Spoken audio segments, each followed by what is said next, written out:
A gente está iniciando mais um encontro hoje com a nossa convidada. Para quem não sabe, a Mônica ela foi minha professora na formação de Kindness. Ela é uma das professoras do Instituto de Ciências Contemplativas do Brasil. Ela é cientista social, né, Mônica? Sua graduação, Isso. Aham. antropóloga, mãe, mindfulneira, né, estudiosa da compaixão aí há algum tempo, já mais de uma década. E aí eu já estava querendo há algum tempo trazer a Mônica aqui para o grupo, e aí dessa vez deu certo, né? Então, para a gente poder aproveitar esses minutinhos, Mônica, porque eu sempre falo muito bem de você, das suas abordagens, da soma que você teve com a gente aí na formação, então eu vou deixar esse espaço, esse tempo totalmente disponível para a gente poder aproveitar a sua presença, tá? Obrigada, querida. Muito obrigada. É realmente uma grande alegria estar aqui com vocês, gente. E de poder realmente, como a Aline está dizendo, aproveitar essa oportunidade da tecnologia, né? Dessa rede aqui para unir pessoas de vários lugares. E a Aline tinha feito esse convite já há algum tempo. E eu estava no processo de escrita do livro, né? Eu coloquei na época que não ia ser possível, porque eu estava ali realmente num momento de mais introspecção para finalizar, e agora o livro está finalizado. Então, eu vou compartilhar com vocês aqui hoje alguns aspectos que eu considero fundamentais, assim, do livro, também como um convite, né, para quem quiser fazer a leitura. E não só para que a gente possa vivenciar isso, assim, juntos, acho que é bem especial poder estar, assim, mesmo que não no mesmo espaço físico, mas ao mesmo tempo falando de um assunto que é relevante, né? Acredito, para todo mundo que está aqui. E acho que o principal objetivo de hoje é que a gente possa entender, queria trazer para vocês como é que eu fui unindo essas duas palavras, antropologia e compaixão, que são duas palavras bem caras assim para mim e que formaram o nome do meu livro, Antropologia da Compaixão.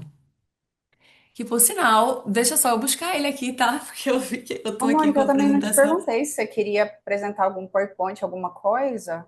Quero, você pode abrir aqui, mas antes, eu não vou apresentar agora, mas talvez daqui a uns 10 minutos. Não Ah, sei se está aberto, mas é só pegar o livro aqui, só um vou minutinho. conferir, se eu não souber, eu vou chamar meu técnico.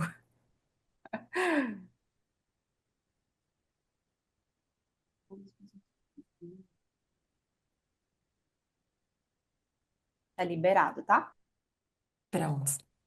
Tá aqui, não sei se dá para ver.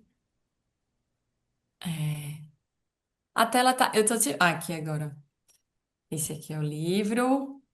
E na apresentação eu vou falar mais. É um livro que tem bastante imagem aqui também. Mas na apresentação eu vou mostrar mais a capa, tudo mais, mas só para ele se fazer presente aqui no nosso encontro. Então, gente, eu gostaria de começar com um exercício que ele tá no livro, ele tá no coração do livro, assim. E eu trago, inclusive, um exercício que eu fiz com a Aline, que a Aline participou lá quando a gente fez o módulo Antropologia da Compaixão na formação, né, de instrutores de Mindfulness e Kindness. E um exercício que eu chamo Símbolos de Compaixão, que é o título, inclusive, de um dos capítulos, né? E convidar vocês, então, agora nesse momento, para vocês têm a opção ou de mentalizar ou de buscar um objeto que tenha, que para vocês simbolize compaixão de alguma forma. Que vocês possam agora lembrar de alguma coisa. E aí, quem tiver no movimento aí de ficar mais paradinho, pode começar realmente a só sentir e ficar aí no seu lugar. Mas quem tiver em casa e tiver querendo se levantar e buscar alguma coisa também pode. Pode ser um objeto grande, pequeno, que seja algo que você usa ou algo mais decorativo. Qualquer tamanho, qualquer coisa que quando você olha, você lembra de algo que está relacionado à compaixão, que te conecta com essa palavra. E também pode ser algumas palavras afins, como solidariedade. amor, né? Incluindo aí outras palavras que você associa à compaixão. E aí eu vou dar só mais um minutinho para quem por acaso se levantou, né, para buscar.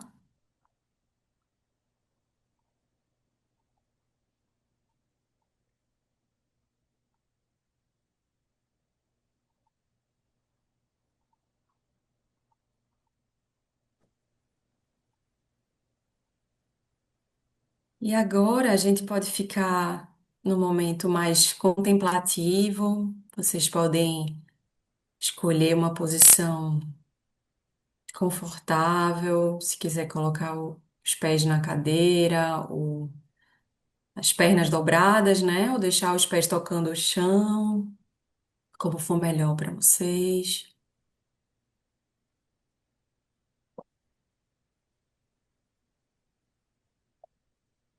Deixar essa região do peito aberta,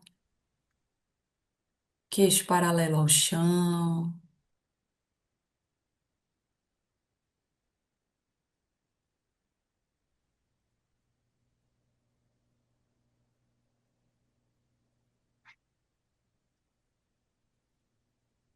Uma posição que misture presença, atenção e conforto.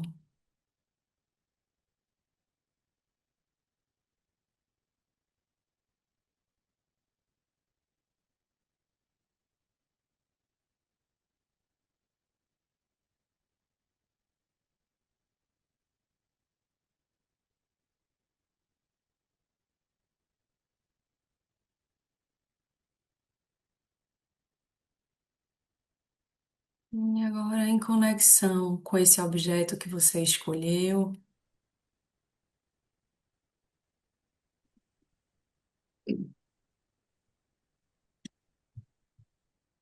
trazendo esse objeto à sua mente, você vai,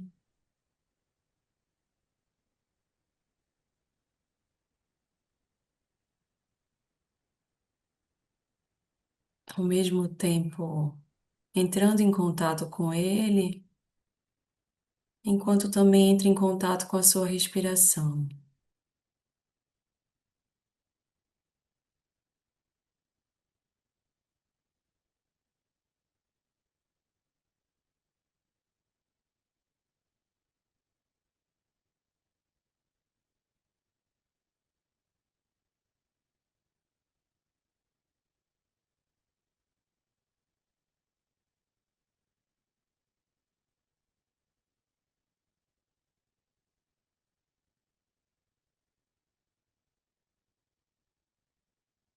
Observando o ritmo da sua respiração,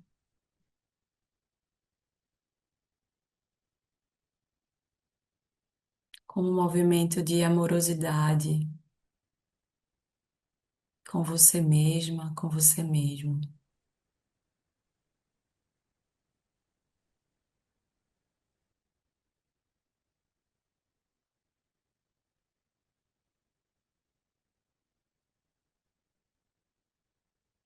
E ao mentalizar o objeto,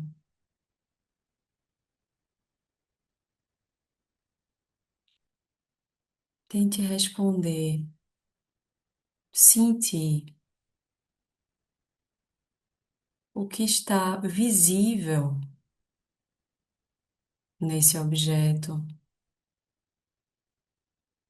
e o que está invisível,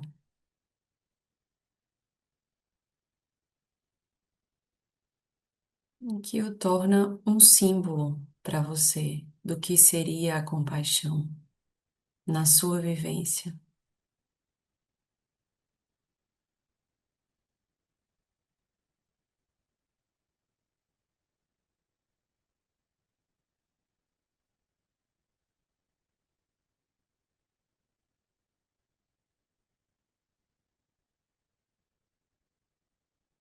Vá percebendo como você observa as características físicas mesmo desse objeto,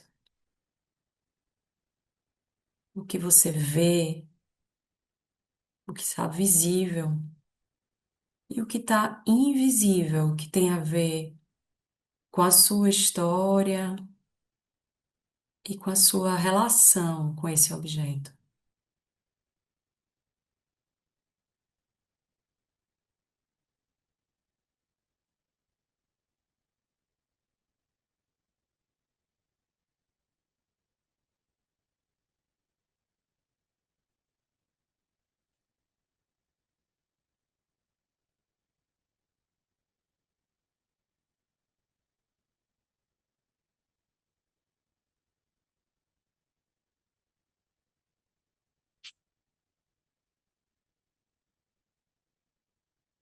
E dentro da sua experiência, É, das suas próprias vivências, se permita acessar a pergunta na sua prática de compaixão, ao olhar para esse objeto,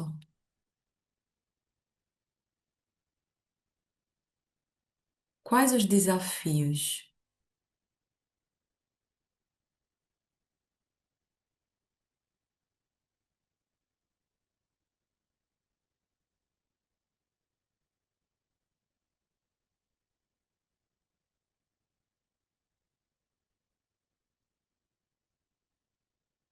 O que se apresenta como possível para você na prática da compaixão?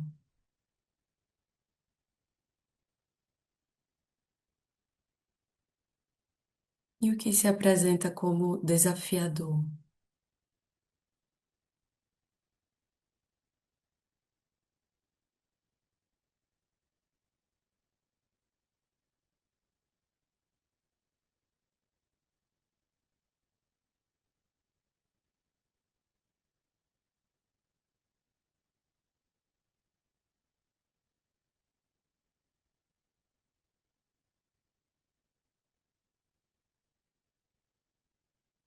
Esse objeto,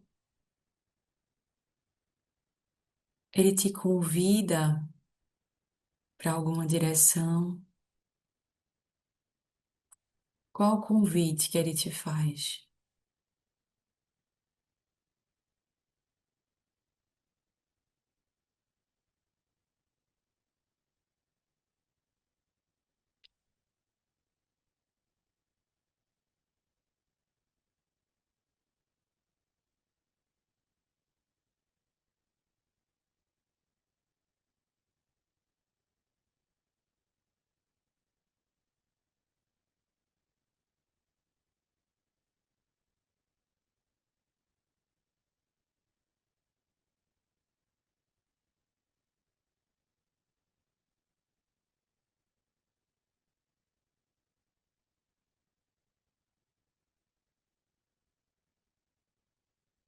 Agora, nesse contato com o que a compaixão está simbolizando para você nesse momento,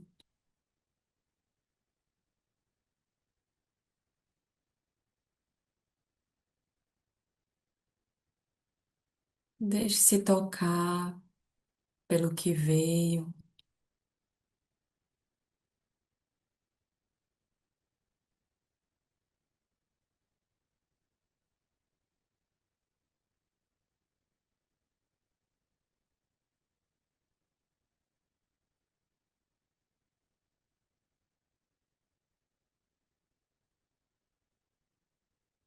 deixar que esse conteúdo que é seu seja uma matéria de aprofundamento,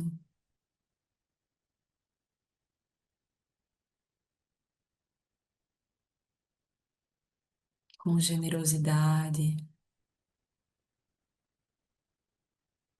com abertura para um caminho.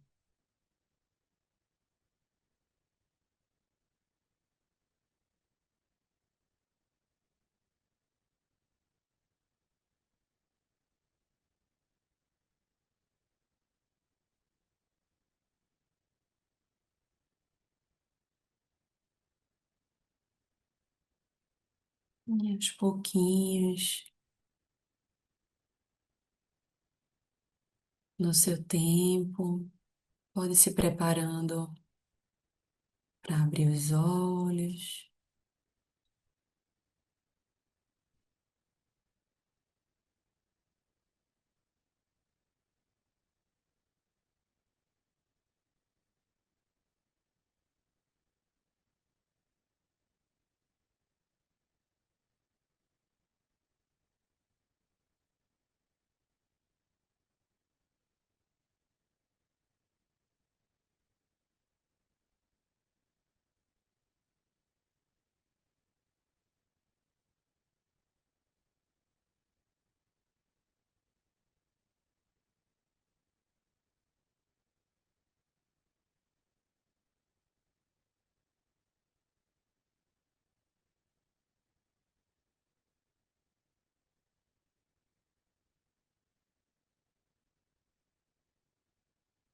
Eu queria que vocês só me confirmassem se chegou aí a tela para vocês.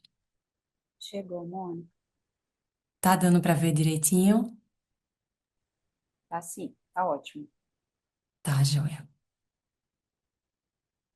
Pronto. Então, gente, mais uma vez, bem-vindas, bem-vindos. Muito obrigada, Aline, por esse espaço, né, que eu sei que é cultivado com muito amor e muita atenção e dedicação. E é realmente uma grande alegria poder estar aqui com vocês, falando de um livro que realmente eu me dediquei também com essas intenções, né? De, de amor, de vontade de compartilhamento das minhas próprias vivências também e de trocas com outras pessoas. Então vamos lá. Essa ideia de fazer o exercício antes é justamente para que esse momento, né, que ele é conceitual, tem uma exposição, tem uma fala, mas ele também se propõe vivencial. Então, eu realmente gostaria que vocês trouxessem com vocês para esse nosso momento agora as suas vivências de compaixão.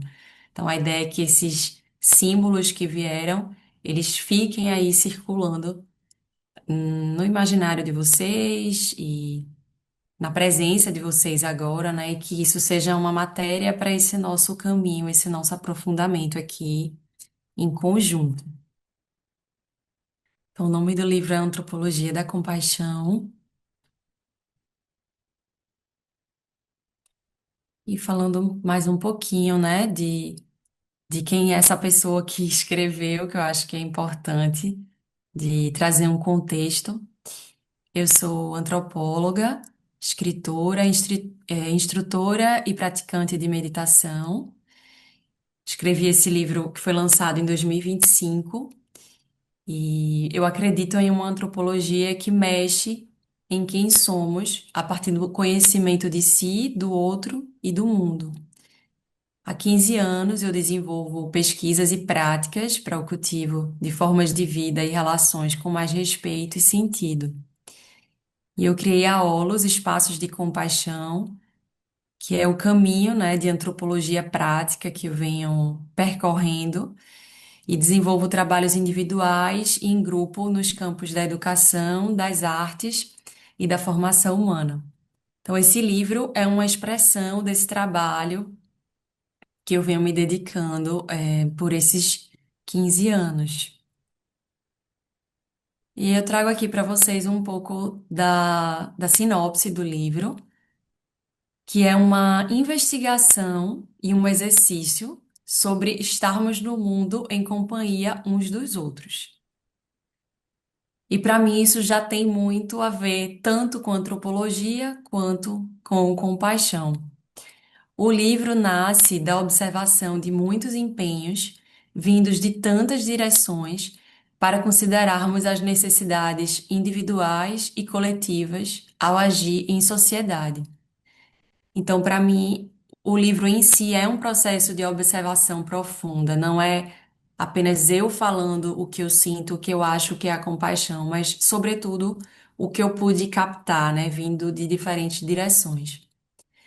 Saber ouvir e saber dizer o que nutre nossas existências é fundamental se queremos nos mover com dignidade nos espaços de compaixão entre o eu e o outro. Relacionar-se com inteireza e reconhecendo os alcances possíveis de nossos gestos é uma busca delicada e visceral que não podemos adiar. Afinal, já não temos conhecimento suficiente para cultivar, reinventar, viver esse sentimento tão terreno que é a compaixão. No experimentar de seres em contato surge uma antropologia da compaixão. Este é um convite para vivenciarmos, cada um à sua maneira, a realidade de nos movermos em conjunto. Então, o livro nasce desse sentimento de que a gente já tem muito dentro da gente sobre o que é a compaixão, e é nessa partilha sobre o que a gente já sente que eu acho que a coisa acontece, né? E que a gente pode trazer novas combinações e novos sentidos a partir dessa troca, dessa afirmação, inclusive, de que não vai ser somente num contexto religioso, de uma mestra, de um mestre, não só, né? Esse conhecimento pode vir desse lugar, mas esse conhecimento pode vir através de qualquer pessoa. Então, o livro também é um manifesto nesse sentido, né? De a gente poder se apropriar dos nossos próprios sentidos de compaixão. Aí aqui eu trago para vocês um pouquinho dos capítulos, né, para ter mais ou menos uma noção. A minha formação em si, eu venho da arquitetura, depois da arquitetura eu fui para as ciências sociais, a antropologia foi o meu mestrado. Então, as artes já vêm junto, assim, né, desse movimento já com a arquitetura. Então, eu trago muitos elementos de arte nesse livro e que eu acho que realmente está bem associado, né, às nossas experiências humanas e como é que a gente acessa nosso interior.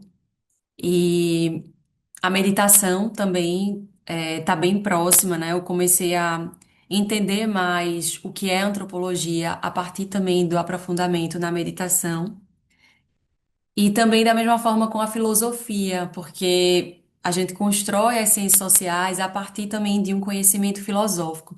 Então, tudo isso para dizer que o livro traz esse olhar, né, dessas várias ciências e campos dos saberes para se debruçar na compaixão. A antropologia, de alguma forma, condensa vários conhecimentos humanos, né, nessa palavra que tenta se potencializar também, que não é tão conhecida de todo mundo. E eu tento, ao longo de todo o livro, afirmar por que que eu estou falando de uma antropologia, né? Por que antropologia da compaixão? Então, a introdução, se chama Compaixões, que é quando eu trago esse olhar plural mesmo, né? De sentidos diversos de compaixão e não só de um único sentido. O primeiro capítulo, Compaixão como Vivência Humana. O segundo, Ciências Sociais para quê? O terceiro, Pisando em Campo. O quarto, um campo de compaixão. O quinto, símbolos de compaixão. O sexto, expressões de compaixão. O sétimo, histórias de vida e os espaços eu, outro. O oitavo, meditação. O nono, compaixão na educação. E o décimo, espaços de compaixão. Então, a ideia é que a gente agora possa percorrer em cada lâmina, em cada slide, eu vou falar um pouco do que esses capítulos significam para mim. É, é importante dizer para vocês que eu fiz essa apresentação sem olhar o livro. Então, eu quis trazer realmente o sentimento, aquilo que tá em mim, né? Que tá ali no livro, é óbvio que eu poderia olhar, poderia ter feito de outra forma, mas eu quis realmente, para que o encontro tivesse ainda mais essa coisa da vida, né? Da vida que tá pulsando em relação a essas palavras que foram colocadas. e que não fosse uma reprodução do que está ali, mas algo de como eu mesma vejo esses capítulos hoje, né? E com certeza já deve ter alguma coisinha diferente, enfim. Mas realmente é só um lampejozinho, né, do que tá ali de uma forma mais condensada, mas é algo que eu gostaria de compartilhar e oferecer para vocês. Na introdução, que se chama Compaixão, Compaixões no plural, eu falo então desse saber antropológico, que esse saber antropológico, em sua prática, ele já nos convida para a própria elaboração da compaixão. Então, quanto mais eu fui entendendo sobre a antropologia, que eu vou falar mais, né, sobre isso para vocês, mas eu fui entendendo sobre a própria compaixão. E para mim, essa antropologia, ela tem um sentido social, ela tem um sentido também de serviço, de algo que a gente deve colocar no mundo, né? Então, tem um posicionamento meu também de que a gente possa conhecer mais como essa ciência, o que é que essa ciência tem a nos oferecer. E aí, na introdução, eu falo bastante também sobre essa busca, da multiplicidade de sentidos do que Hum, é a compaixão.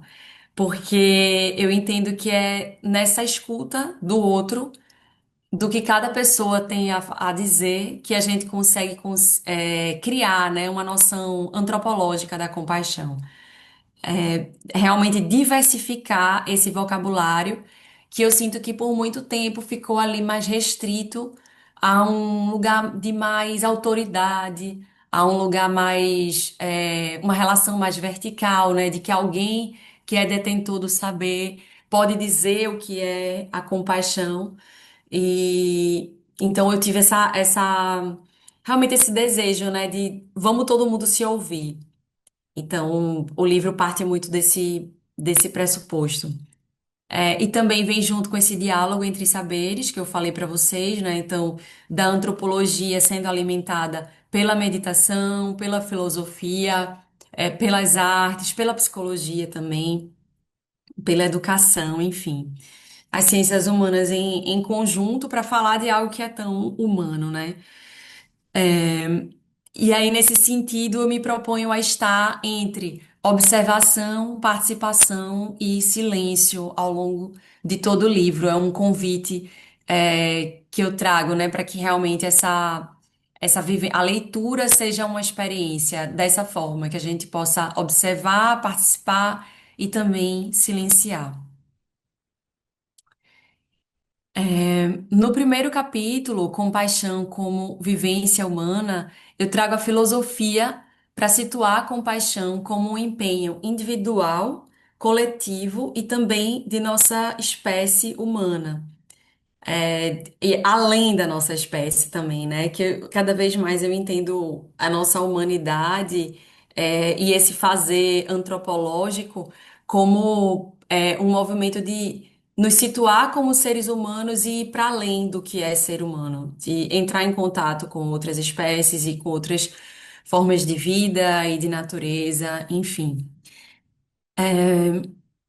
Então, nesse movimento, né, de navegar pelo que nos constitui como seres humanos, pensando filosoficamente e na ligação, né, da filosofia com a antropologia, a gente tem um movimento ao entrar em contato com o outro, a gente reconhece, questiona e também pode integrar vontades. Quando a gente fala de compaixão, tem muito esse movimento do que é que vai ser uma postura mais egocentrada, que às vezes nos leva para o egoísmo, e uma postura mais altruística, né, que a gente chama, quando a gente sai desse lugar, do ego. E nesse capítulo inicial, eu trago essa visão de que essas duas coisas podem conviver, de que a gente, ao mesmo tempo que reconhece nossas vontades individuais, a gente também pode reconhecer as vontades do outro, a gente pode questionar essas vontades e a gente também pode se ver integrando vontades, chegar num lugar de uma certa conciliação, né, que ela não é absoluta, mas que ela de alguma forma tem uma viabilidade, tem uma possibilidade. Então, nesse movimento, a gente situa o que nos separa e o que nos une também. Que às vezes parece que existem barreiras ali, né? Grandes, e às vezes a sensação do intransponível, do que a gente não vai poder alcançar. E aí tem um ponto que eu acho bem central nesse capítulo, que é essa noção de que tanto o eu quanto o outro, a gente tem os nossos próprios centros. E que é importante, o movimento da compaixão, ele considera que não só eu preciso ir para o centro do outro e me perder do meu centro, ou que eu fico no meu centro e não consigo chegar no outro, mas que eu posso reconhecer essas duas coisas ao mesmo tempo. E de que existe essa caminhada simultânea, né, e que vai abrindo possibilidades a partir desse movimento, né? Então, eu não apenas parto de uma ideia já de unidade com o outro, que às vezes dá essa sensação, né, de que para praticar a compaixão, eu já tenho que viver toda essa interdependência e todo esse sentimento de que eu sou um com o outro, etc. Mas, na verdade, eu posso também reconhecer essa singularidade de cada um também como um caminho para um caminho criativo, inclusive, né, para gerar uma compaixão possível. E aí essa unidade ela não precisa vir no princípio, ela pode vir também no caminho, né? Essa noção de estar integrado, de interdependência. E aí, esse ponto, né, do outro está no âmago do sujeito, que eu coloco aí, que vem, é uma noção que vem, inclusive, de Edgar Morin, que é um dos filósofos e antropólogos e sociólogos que eu trabalho nesse capítulo, essa ideia de que a gente não tem para onde correr, né, de que tanto, como eu falei no princípio, tanto o egoísmo quanto o altruísmo, eles fazem parte da nossa experiência humana porque esse outro, ele já está com a gente. Então, mesmo que a gente diga, a gente está ali partindo de uma postura muito egocentrada, etc. Mas mesmo nesse movimento de estar em contato com algo que é muito íntimo nosso, esse outro, ele já está lá, de alguma forma. Esse outro já incomoda, ou esse outro já encanta, esse outro já faz parte também. Então, esse capítulo, ele tenta desconstruir um pouco também, né? Essa ideia de que eu preciso já saber tudo sobre o outro, ou que eu já preciso ter uma compaixão pronta. Na verdade, eu posso assumir esse caminho, né? De gradativamente ir reconhecendo o que é que esse eu precisa, o que é que esse outro precisa, inclusive com as tensões no caminho, com os desafios do caminho. No capítulo 2, Ciências Sociais para quê? Eu trago esse convite para que a gente se veja mais implicado, né, no processo de construção desse conhecimento e da vida. As ciências sociais, que a antropologia é uma ciência social, em diálogo com a sociologia e as ciências políticas, a gente tem uma forma de construção do conhecimento que é muito crítica, né, que propõe realmente a apontar as deficiências mesmo dos nossos sistemas, de como é que a gente vive, e justamente por um lugar também de resistência que foi sendo construído ao longo do tempo, de defesa da dignidade humana, dos direitos humanos de uma forma geral. Então a gente tem essa postura mais crítica. Ao mesmo tempo, eu defendo essa postura também mais propositiva das ciências sociais. Então, o título do capítulo Ciências Sociais para quê? Já faz esse convite para que a gente veja essas ciências de fato atuando ativamente nas nossas vidas. Elas já atuam, mas muitas vezes a gente não sabe exatamente como, de onde isso vem. Às vezes são conhecimentos que estão lá sei lá, na biologia, ou na psicologia, ou na matemática, que a gente não faz ideia que foram conquistas, ou até o próprio fato da gente estar, por exemplo, mulheres ocupando determinados espaços, isso em si já é uma conquista das próprias ciências sociais, né? De conquistas históricas e que estiveram ali, passaram por um âmbito acadêmico também para acontecer. E junto com o âmbito mais popular e dessa integração também, né, entre o espaço da universidade e o espaço da construção do conhecimento também de todas as pessoas, das comunidades, etc., isso sendo integrado. Então, tem um ponto que eu falo do espaço da coletividade, né, que é muito importante para a formação das ciências sociais, a partir de Durkheim, que é um autor bem importante para a gente, e essa afirmação de que o coletivo existe então, para as ciências humanas como um todo, isso foi um marco de que o coletivo existe como uma maneira também da gente olhar esses efeitos, né? Da gente não achar que a gente é guiado somente por um eu individual, mas o coletivo ele exerce uma força. Às vezes a gente age de uma forma que a gente não tem tanta consciência, mas a gente está fazendo porque a gente faz parte de um grupo. E as ciências sociais começaram a olhar para isso. Aquilo que a gente faz tem um sentido que ele não foi feito só por uma pessoa, ele não foi fabricado ali por uma pessoa só. Ele tem uma implicação maior, né? A gente é levada muitas vezes. E aí, com isso, a gente afirma certas coisas, né? A partir daquilo que a gente valoriza ou desvaloriza em conjunto. Então, eu trago essa reflexão das maneiras, daquilo que a gente, dos valores que a gente percebe, né, como valores em curso, valores correntes ou até desvalores. O que é que a gente afirma com isso na nossa maneira de viver? Já que esse coletivo é tão importante, o que é que na nossa sociedade, nos grupos que a gente faz parte, o que é que isso fala, né, sobre para onde estamos indo como sociedade? E aí também há esse movimento, né, de perceber que a gente, ao mesmo tempo, depende um dos outros, nesse sentido mais de ser levado por um coletivo, mas que a gente também está numa relação de interdependência, ou seja, que cada parte desse todo é importante.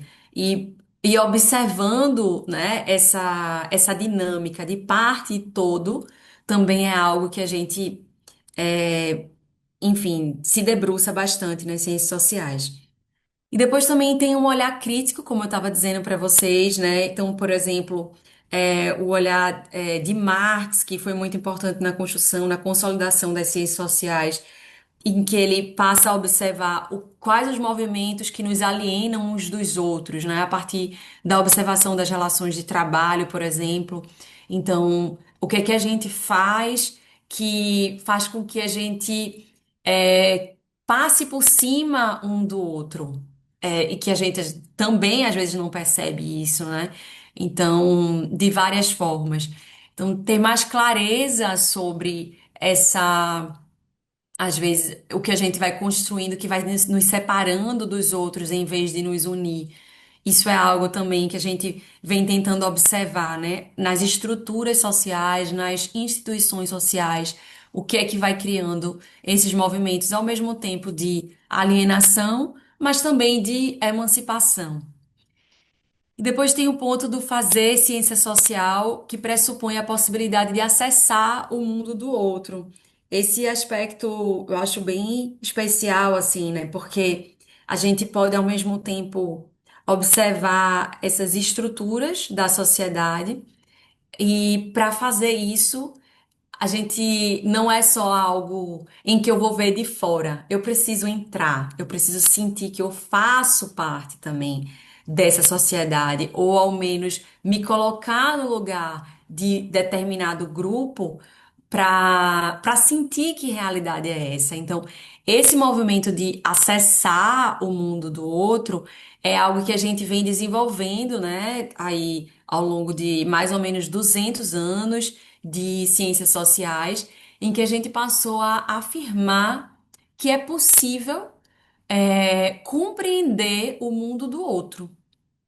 É possível acessar o outro a partir do que eu acesso em mim, do que é, por exemplo, felicidade, do que é, por exemplo, a realização para mim. Então, se eu tenho as minhas emoções, se eu tenho os meus sonhos, se eu tenho os meus desejos, o fato de tomar consciência disso faz com que, por um movimento de um movimento empático mesmo, né? E de uma certa forma a gente pode falar também compassivo, a gente consegue chegar na realidade desse outro. Então, esse é um dos pontos principais que eu trago no livro, assim, de que as ciências sociais elas se fundam a partir dessa possibilidade de chegar no outro, porque eu estou acessando o meu próprio mundo e eu só posso acessar o mundo do outro se eu acesso o meu. E um enriquece o outro. Então a gente parte dessa possibilidade. E nisso a gente trabalha com processos mais difíceis, em que há conflito, confusão, dificuldade de compreensão mesmo desses mundos que muitas vezes são bastante diversos. E ao mesmo tempo também há clareza, né? Também há a possibilidade de ir se aproximando com o tempo. Com isso a gente pesquisa histórias, vivências, esses conjuntos, né, dos nossos o que compõe os nossos estados de consciência enquanto a gente vivencia determinada realidade em campos diversos, assuntos diversos. Então, para estudar, por exemplo, um sistema de saúde, para saber como é que o SUS funciona em determinada realidade social, a gente precisa saber quem faz parte, quem que oferece esse serviço, quem que recebe esse serviço, o que está em jogo, quais são os valores ali, né? Então, se eu for estudar uma comunidade, um bairro tal, em alguma situação, eu preciso entender quem são essas pessoas que compõem, que histórias de vida estão ali. E para isso eu me coloco também nessas histórias, né? Para poder acessar isso de uma maneira realmente viva. O terceiro capítulo, ele fala justamente desse movimento, de como quando a gente, seja a pessoa que é cientista social, que é antropóloga e que vai a campo, vai a um campo de estudo, mas também eu faço esse convite para que todo mundo de qualquer área, seja das ciências sociais ou não, seja desse campo, né, mais acadêmico ou não, qualquer pessoa se sinta um pouco, se aproprie também desse conhecimento é, que aí eu já vou entrando mais, né, na antropologia mesmo, na compreensão do que é antropologia, que ela é fundada nessa possibilidade de fazer um trabalho, de observação de campo nas ciências sociais, que é quando você, se propõe a compreender uma realidade social profundamente, observando todas as variáveis e todos os elementos que estão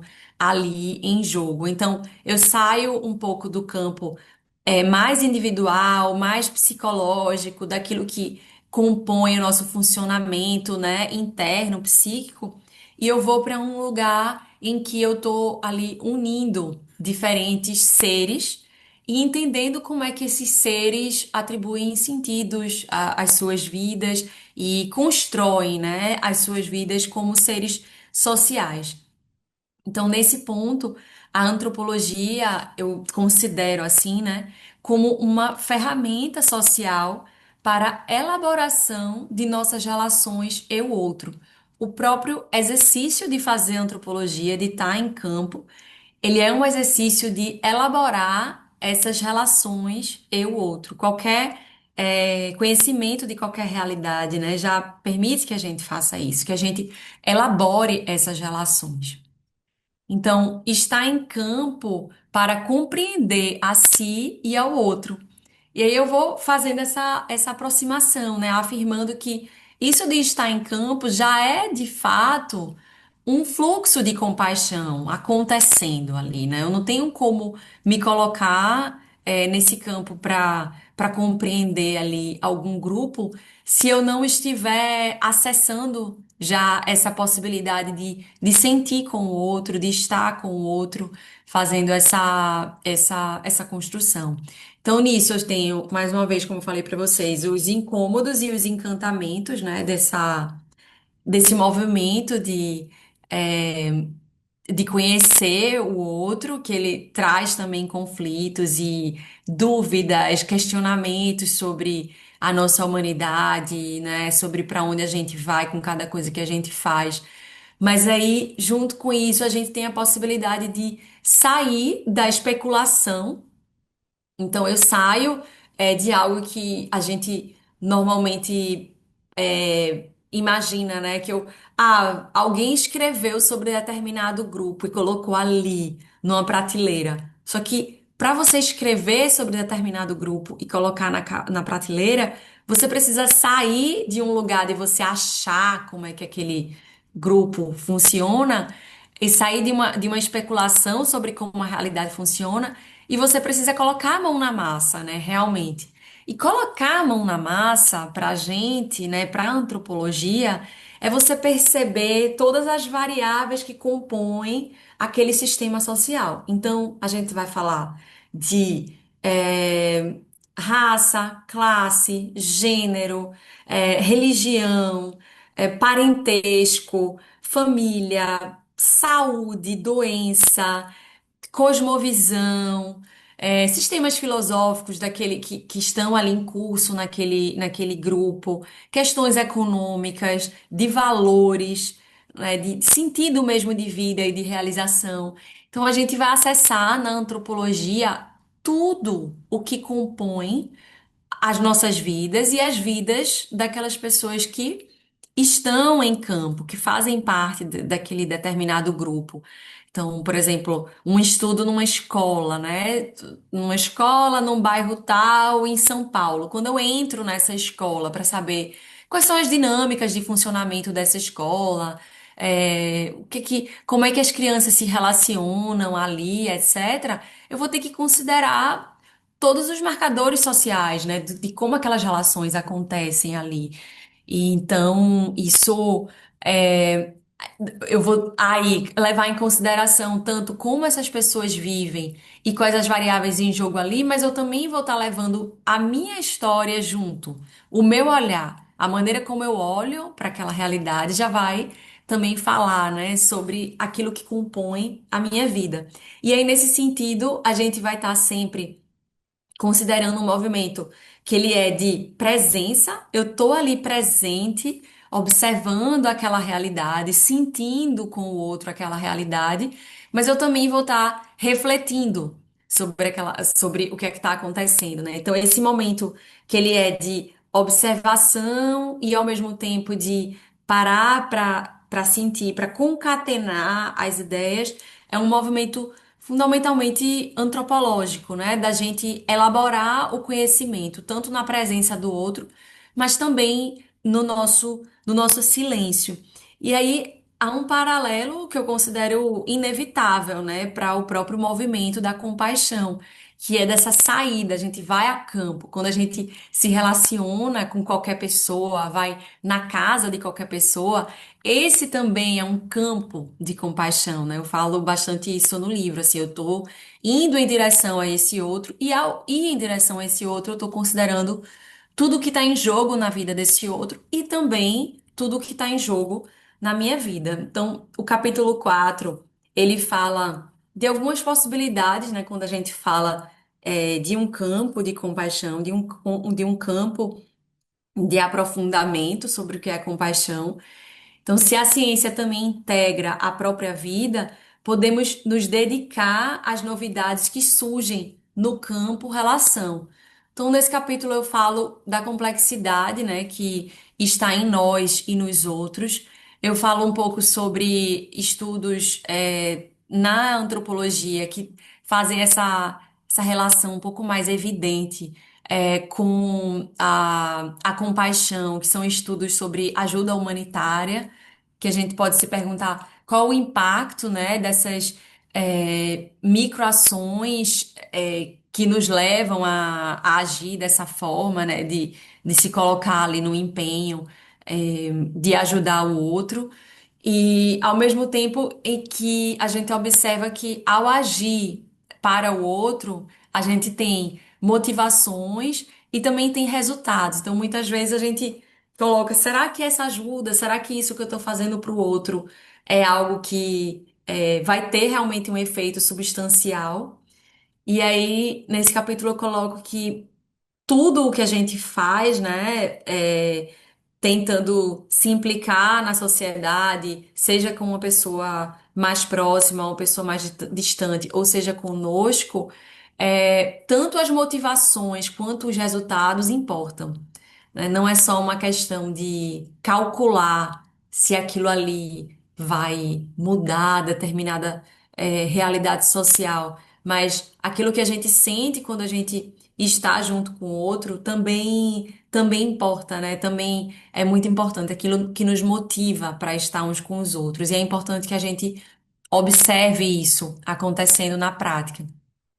E aí, nesse capítulo, eu também falo da noção de dignidade e de direitos humanos, que é algo que a gente se pergunta bastante, né? Que quem é que. Será que a gente mede isso? Quem merece compaixão, quem não merece? Pelas minhas observações, assim, essa é uma das perguntas mais fortes, assim, de que muitas pessoas se colocam. Eu não sei se eu vou agir, em determinada direção, porque eu não sei se isso é o mais apropriado, né?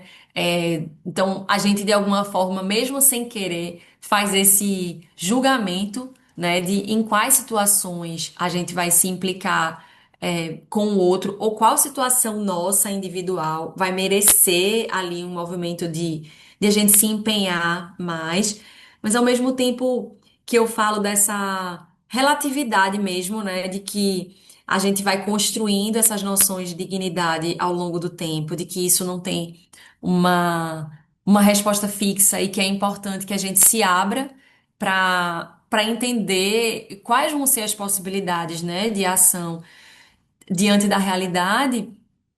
Também há o aspecto de que a própria noção de dignidade humana e de direitos humanos, ela, com o tempo, a gente vai ver que antes, se antes a gente falava, né, de um ser humano mais padrão, geral, o homem branco, ali é bem, né, firmado como aquele que vai ser quem vai dizer o que é digno, etc. A gente vai desconstruindo isso ao longo do tempo e vai falando de dignidades no plural, né? Então, se a gente fala de compaixões no plural, a gente também vai falar de dignidades no plural, que não tem uma noção específica ali que vai abarcar todo mundo e que é muito importante, então, que a gente construa, tanto compaixão no plural, mas também dignidade no plural, né? Que a gente vá abarcando essa multiplicidade de direitos, ao longo da história, né? Daquilo que a gente vai observando que as pessoas estão manifestando mesmo como necessidade.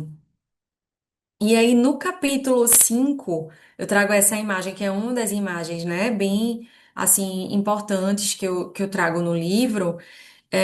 Eu falo justamente dessa construção mais complexa daquilo que a gente entende como compaixão.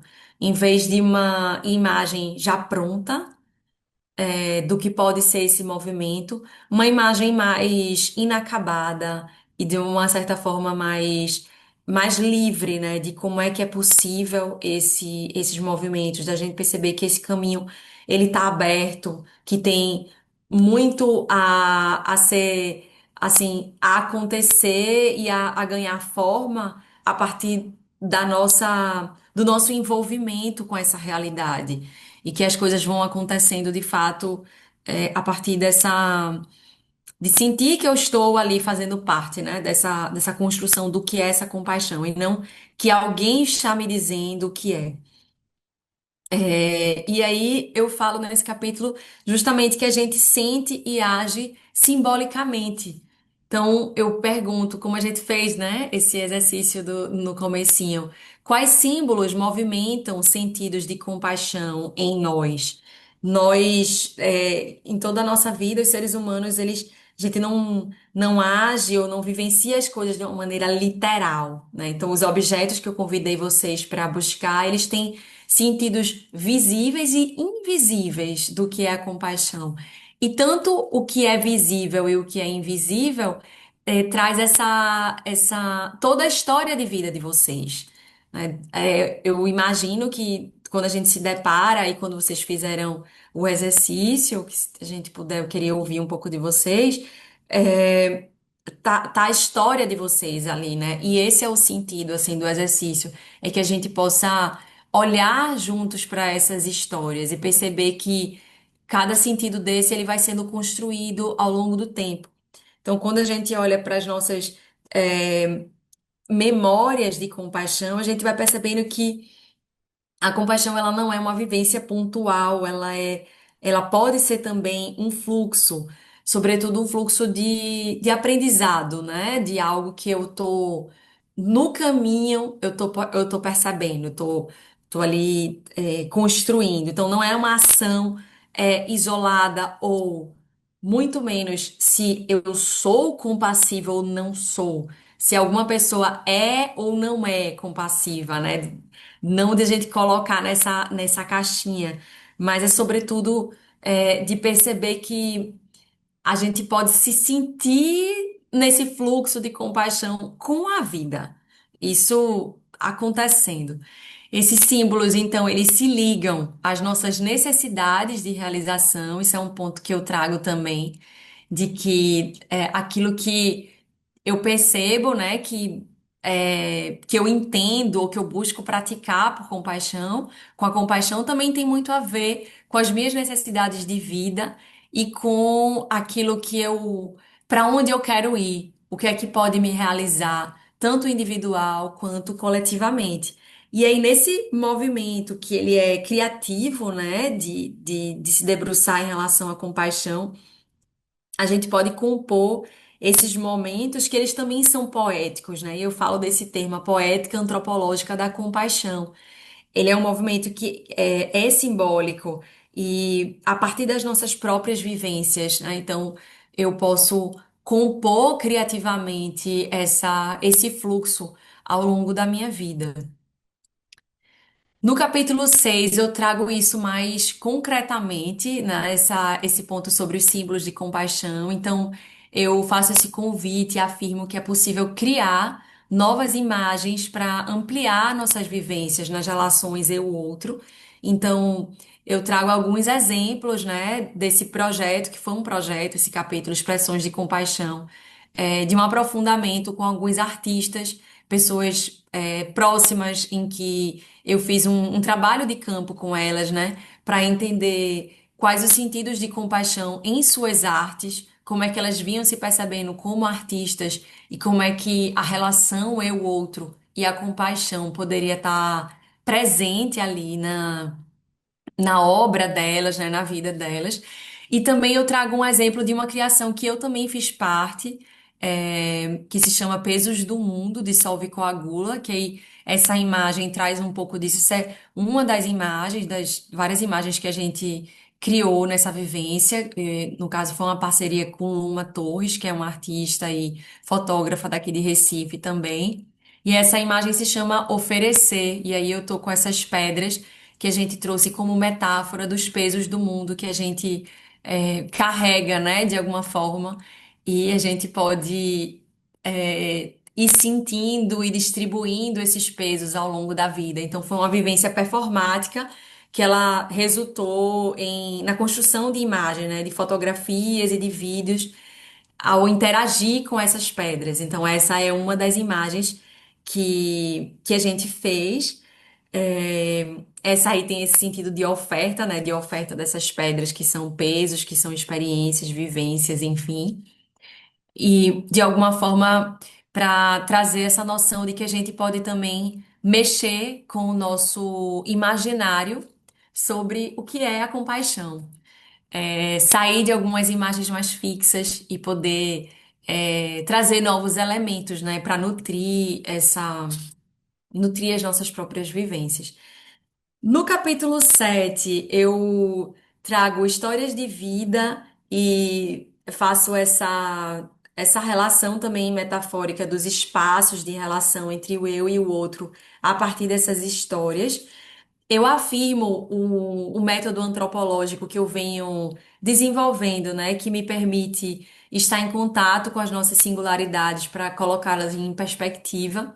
Então, é um capítulo em que eu trago histórias individuais que eu venho trabalhando, né, com pessoas que eu venho atendendo e venho fazendo essa construção de suas histórias junto com elas ao longo desses anos. E contextualizando, então, né, histórias que são ao mesmo tempo individuais, mas que também estão relacionadas aí com a nossa coletividade. E aí, uma das perguntas mais importantes que eu trago nessa abordagem de trabalho individual é como me sinto ao lado dos outros seres.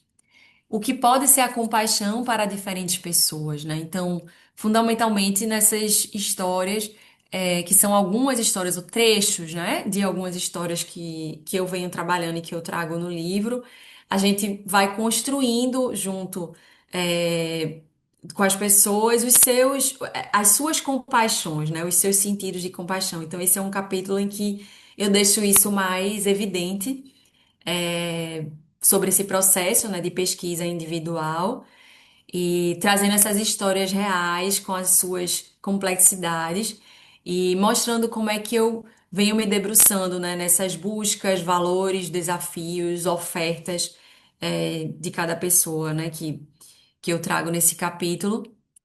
E também um ponto que eu acho muito importante, que é o aprendizado dessas interseções entre histórias.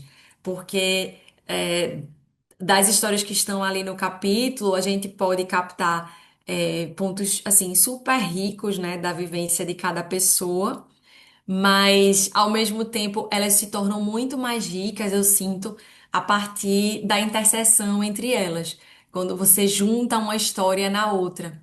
E eu acho que isso é muito importante, assim, para falar de compaixão, né? Porque muitas vezes não, eu acredito que a gente nunca consegue realmente, é impossível conseguir vivenciar, alcançar muita coisa se eu tô isolada ou se eu quero compreender tudo sozinha.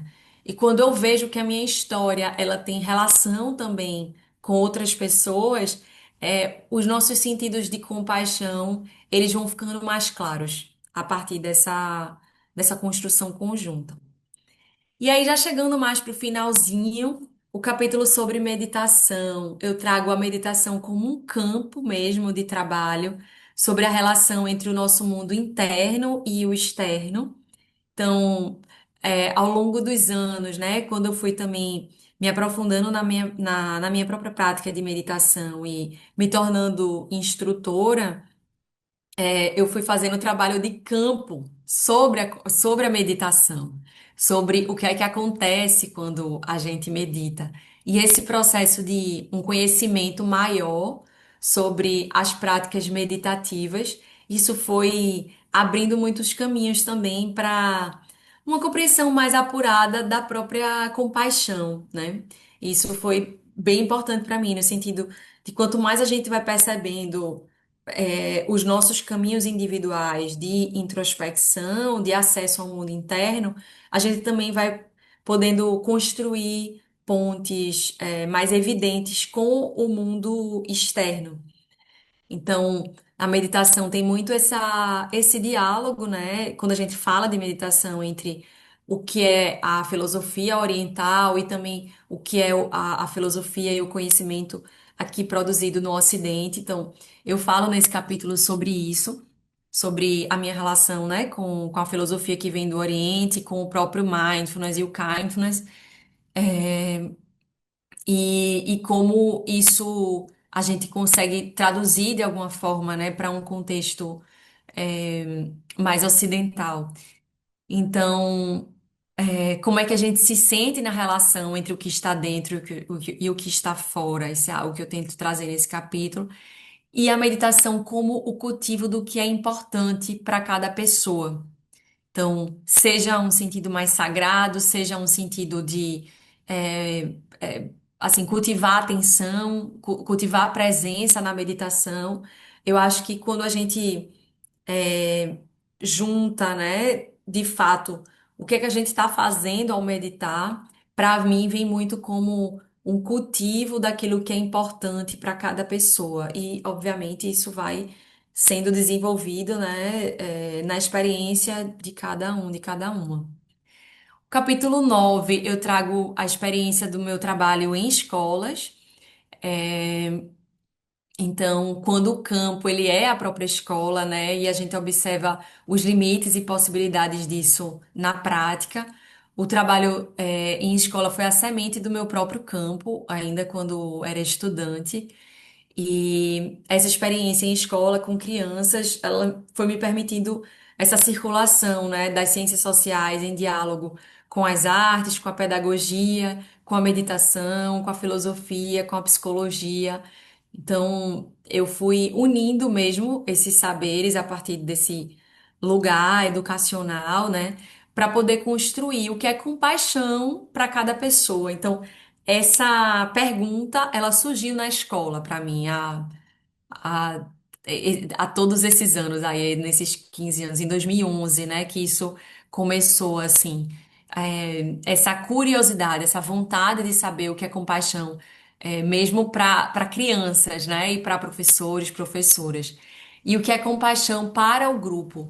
Então, quando esses significados começaram a surgir, é que eu fui, tentando desenvolver ali possibilidade de criar práticas educacionais para que a gente pudesse continuar cultivando esses sentidos que a gente estava vendo, surgir ali, né? Sejam práticas meditativas, dinâmicas de grupo. Então, trazer esse aprendizado sobre a relação eu-outro para o ambiente da escola. Então, nesse capítulo, eu falo sobre essa experiência.